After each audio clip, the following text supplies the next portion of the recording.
Good morning विद्यार्थी मित्रांनो, जय हिंद. आज आपण पाठ 8 वाट पाहताना हा पाठ अभ्यासणार आहोत. त्याचे लेखक आहेत अरुणा ढेरे. अरुणा ढेरे हे एक प्रसिद्ध कवयित्री आहेत. अरुणा ढेरे यांचं प्राथमिक शिक्षण तर PhD पर्यंतचं शिक्षण हे पुण्यातच झालेलं आहे आणि त्यांचे वडील म्हणजे प्राचीन संस्कृती आणि प्राचीन साहित्य यांचा प्रचंड व्यासंग असलेले डॉक्टर राची ढेरे हे त्यांचे वडील. बालपणापासूनच त्यांना घरातच उत्तम दर्जाचं शिक्षण हे मिळत होतं. म्हणजे उच्च दर्जाची जी काही हजारो पुस्तके त्यांच्याच घरात होती आणि वडिलांना भेटायला येणारे जे नामांकित साहित्यिक होते त्यांचाही सहवास त्यांना लाभत होता. त्यामुळे त्यांच्या लेखनात बहुश्रुततेचे दर्शन घडते. अशा या कथालेखिका, संशोधक, समीक्षक अरुणा ढेरे यांनी बऱ्याच प्रमाणात लेखन केले आहे. ते म्हणजे कथा, कादंबरी, ललित लेख, आस्वादक समीक्षा, संशोधनपर लेखन असे त्यांनी विविधांगी लेखन त्यांनी केलेले आहे. काव्यात्मकता आणि मानवी नात्यांचा शोध हे त्यांच्या ललित साहित्याचे वैशिष्ट्य आहे. त्यांचे प्रारंभ, यक्षरात्र, मंत्राक्षर, निरंजन, जावे जन्माकडे हे कविता संग्रह प्रसिद्ध आहेत. कृष्ण किनारा, अज्ञात झऱ्यांवर हे कथासंग्रहही त्यांनी लिहिलेले आहेत. त्याचबरोबर रूपोत्सव हा स्फुट लेखसंग्रहही त्यांचा आहे. तसेच मैत्री ही कादंबरी त्यांनी लिहिलेली आहे. नागमंडल, लोकसंस्कृतीची रंगरूपे, विस्मृतिचित्रे हे संशोधात्मक समीक्षात्मक लेखन त्यांचे प्रसिद्ध आहे. अशा या अरुणा ढेरे यांनी आपल्या या प्रस्तुत पाठ वाट पाहताना याच्यात प्रत्येक व्यक्तीच्या आयुष्यामध्ये कशाची ना कशाची तरी वाट पाहणे ही अटळ गोष्ट असते.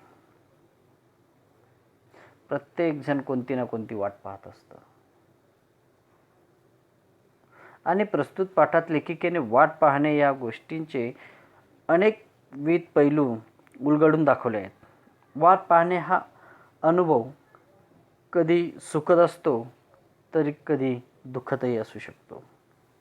त्याची कधी उत्कंठा हुरूर असते तर कधी दडपणही असते. आणि अशा या प्रस्तुत पाठामध्ये वाट पाहताना याच्यात वेगवेगळ्या पैलूंनी त्यांनी वेगवेगळ्या उदाहरणांच्या माध्यमातून खऱ्या अर्थाने त्यांच्या जीवनातल्या ज्या काही गोष्टी होत्या त्या आपल्यासमोर मांडव. वाट पाहणे, माणूस हा त्याच्या जीवनामध्ये बऱ्याच गोष्टींची वाट पाहत असतो. प्रत्येक वाट पाहणे हे आनंददायकच असतं अशातला भाग नाही आहे. वाट पाहणे हा अनुभव घेताना कधी तो आनंदाचा असतो तर कधी तो दुःखाचा असतो. म्हणजे कधी सुख देणारा असतो तर कधी दुःख देणारा असतो. याच्यात त्यांनी वेगवेगळ्या मुद्द्यांच्या माध्यमातून खऱ्या अर्थाने आपल्याला पटवून दिलेलं आहे.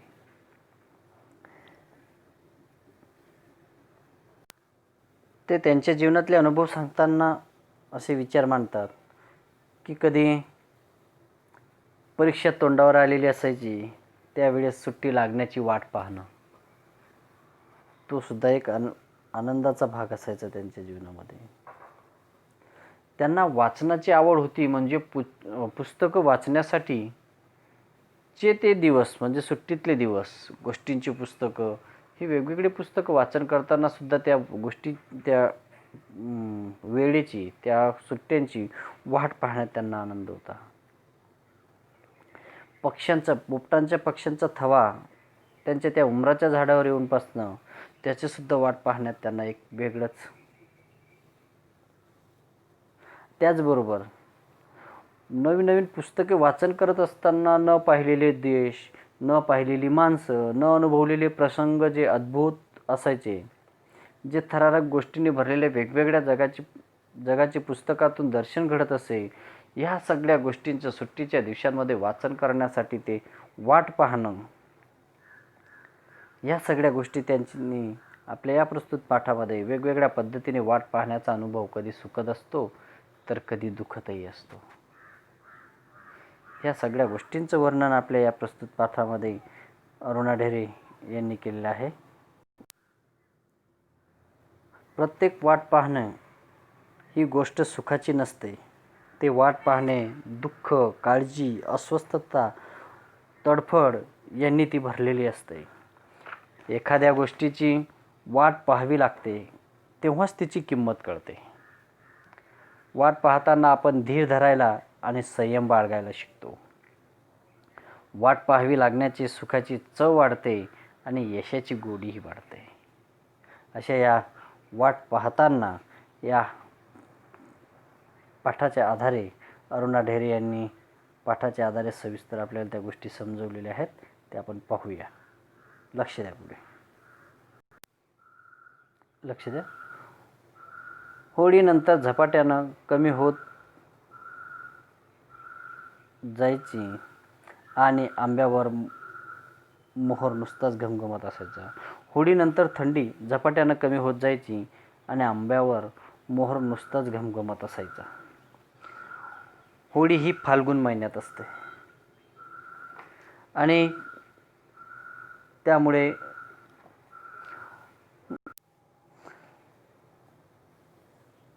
होळी ही फाल्गुन महिन्यात येत असते आणि फाल्गुन, चैत्र आणि वैशाख हे 3 महिने वसंत ऋतूत येतात आणि ते आपले फेब्रुवारी ते मे महिन्याच्या दरम्यान हा वसंत ऋतू चालू असतो आणि त्यावेळेस खऱ्या अर्थाने थंडी ही कमी होत जाते आणि आंब्यांना त्या वसंत ऋतूमध्ये मोहर हा नुसता घमघमत असतो आणि त्यावेळेसच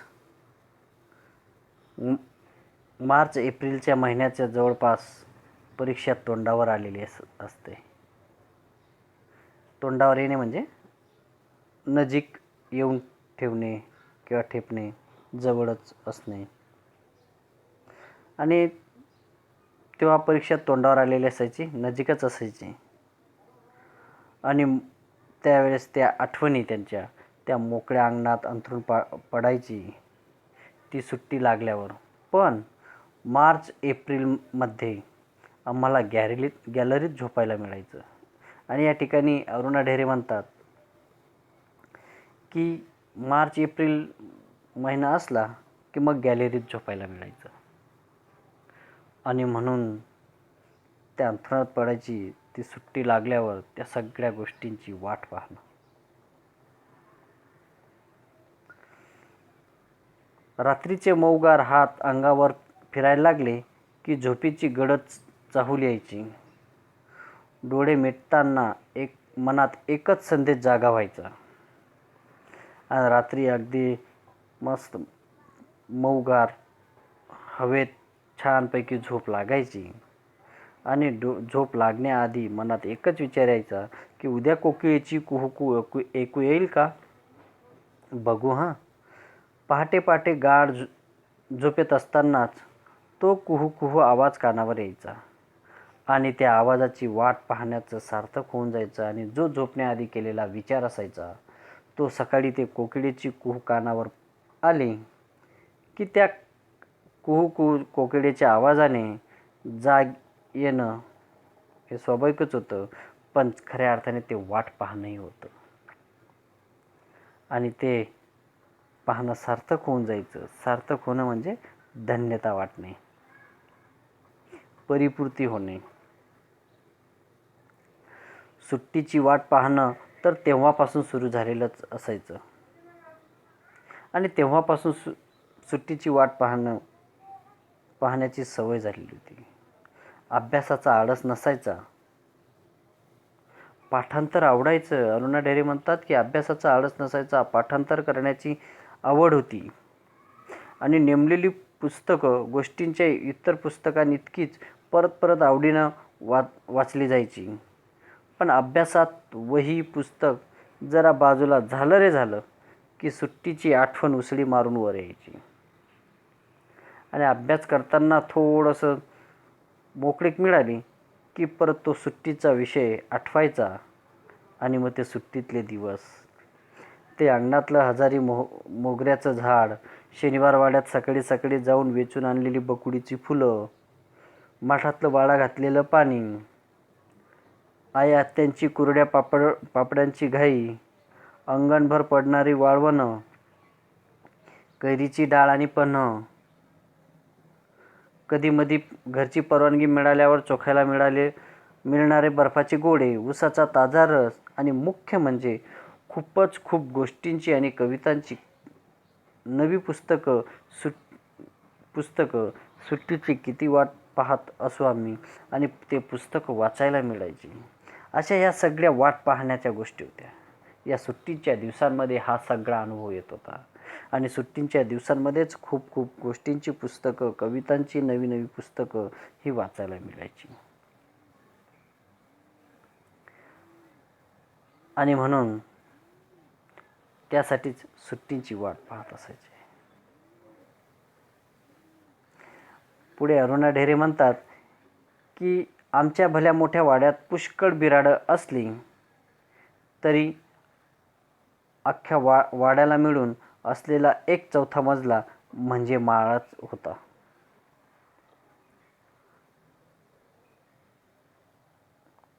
आणि खऱ्या अर्थाने त्यांनी या जे काही सांगितलं, बिराड म्हणजे सामान.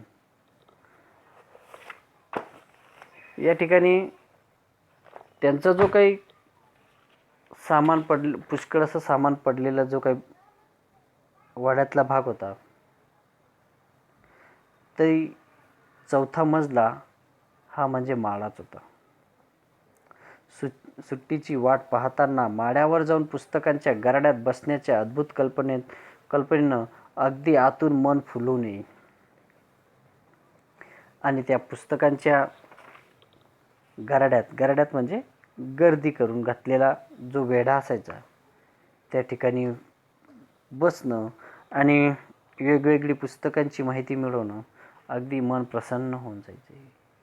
पुस्तकांची वाट पाहण्यात एक गंमत होती. एक वेगळंच जग तिथं भेटत होतं आणि पुस्तकातून एक वेगळं जग हे भेटत होतं.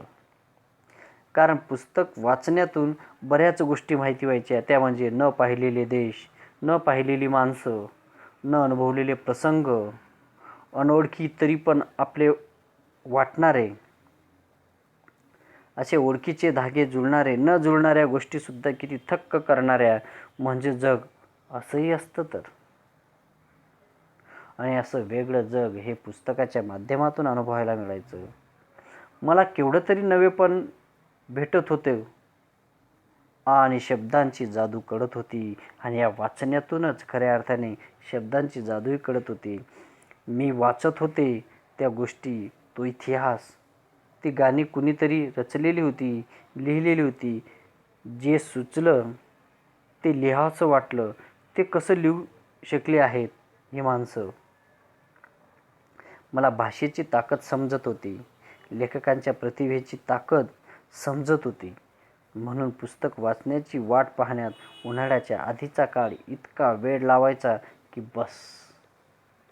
आणि उन्हाळ्याचा आधीचा काळ म्हणजे सुट्टीच्या आधीचा काळ सुट्टीची वाट पाहण्याचा वेळ लावत होता तो याच्यासाठीच, ते म्हणजे पुस्तकातून नवीन जग, न पाहिलेली माणसं, न अनुभवलेले प्रसंग हे अभ्यासायला मिळायचे. त्यानंतर ती लोक कशी लिहू शकतात, त्यांना कसं सुचतं, त्याच्यातूनच त्यांची त्या भाषेची ताकद समजत होती. आणि म्हणून लेखकांची प्रतिभाही समजत होती. आणि पुस्तकांच्या वाट पाहण्यात सुद्धा एक आनंद होता.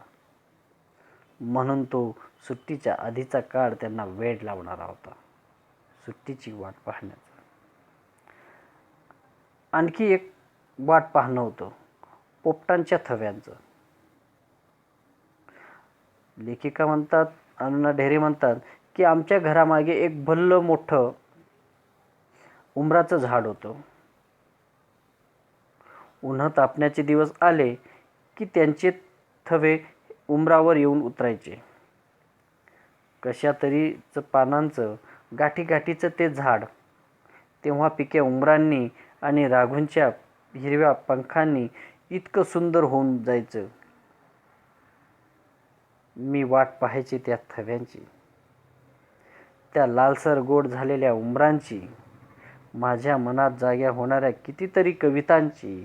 आणि अशा ह्या उमराच्या झाडावर पोपटांचे थवे यायचे आणि तो जो प्रसंग असायचा तो पाहण्यासारखा असायचा. म्हणून त्याची वाट पाहण्याची एक सवय ही लागलेली होती आणि मनात कितीतरी कविता त्याच्यातून जागत होत्या. नवनवे विचार हे सुचत होते. या सगळ्या गोष्टींच्या वाट पाहण्यात एक वेगळा विलक्षण आनंद हा होता. पुढे अरुणा ढेरे म्हणतात की पुढे मग कवितेचं बोट मी चांगलंच घट्ट धरून ठेवलं आणि जेव्हा कविता ह्या सुचायला लागल्यात, मनात नवीन भावना जागृत व्हायला लागल्या. अशा कितीतरी कविता, पण तेव्हापासून त्यांनी कवितेचं बोट घट्ट धरून ठेवलं आणि तिची माझी मैत्रीच झाली आणि त्यांनी कवितेशी मैत्री केली. आपण कधी पण केव्हा पण मैत्रिणीला हाक मारतो, तिच्याकडे धावतो, तिच्याबरोबर भान विसरून मनातलं वाटेल ते बोलतो. इथे फक्त एक फरक होता, तिला हवं तेव्हा ती माझ्याकडे यायची, कधीही, रात्री, मध्यरात्रीसुद्धा. पण मला मात्र कधीकधी खूप वाट बघायला लावायची. या ठिकाणी अरुणा ढेरे म्हणतात की कवितेशी मैत्री केली. आपण जर आपल्या मैत्रिणीशी मैत्री असली की आपण कधी पण केव्हाही मैत्रिणीला हाक मारतो, तिच्याकडे धावत जातो आणि भान विसरून मनातलं वाटेल ते बोलत असतो, मन मोकळं करत असतो. पण या ठिकाणी ह्या कवितेशी केलेल्या मैत्रीमध्ये फरक एक होता, तो म्हणजे तिला हवं तेव्हा ती माझ्याकडे यायची, वेळ कोणतीही असायची, रात्री, मध्यरात्रीसुद्धा. मला मात्र कधीकधी वाट खूप बघायला लावायची. म्हणजे कधी कविता करण्याचा मनात विचार आला की विचार सुचतीलच असं होत नव्हतं. मग ते विचार कधीही सुचायचे, ते विचार सुचण्याला वेळ नसायची. मग ते म्हणतात की रात्री, मध्यरात्री असे खूप कधीकधी वाट बघायला लावायची, विचार सुचत. आणि या कवितेशी केलेली मैत्री म्हणजे मी हाक मारल्यावर हमखास येईलच असं नसायचं या कवितेचं. मग तिची वाट पाहणं, अस्वस्थ होणं, कशातच मन लागेनासं होणं, आई आत्याची ती बोलणी खाणं. आज ते वाट पाहणं आठवलं तरी मी पुन्हा हुरहुरते. उमरांच्या पिकल्या फळांवर पोपटांचे थवे, पंख पुन्हा उतरून यावेत असं उगाच वाटत राहतं. आणि खऱ्या अर्थाने त्या ज्या काही गोष्टी आहेत जीवनामध्ये घडून गेलेल्या, की कविता सुचवणं, ती न सुचणे आणि बराच कितीतरी वेळ ते विचारांमध्ये अस्वस्थ होऊन राहणं, कशातच मन लागत नव्हतं. आणि मग त्याच्यातच आई आत्यांची बोलणी ऐकणं आणि ते वाट पाहणं पुन्हा आजही आठवतं तर मन हुरहुरतं. आठवतात ते दिवस, ते उमराच्या पिकलेल्या फळांवर पोपटांचे हिरवे थवे येऊन उतरायचेत आणि आजही ते गोष्टी उगाच वाटत राहतात. त्यानंतरचा भाग पुढे पाहू.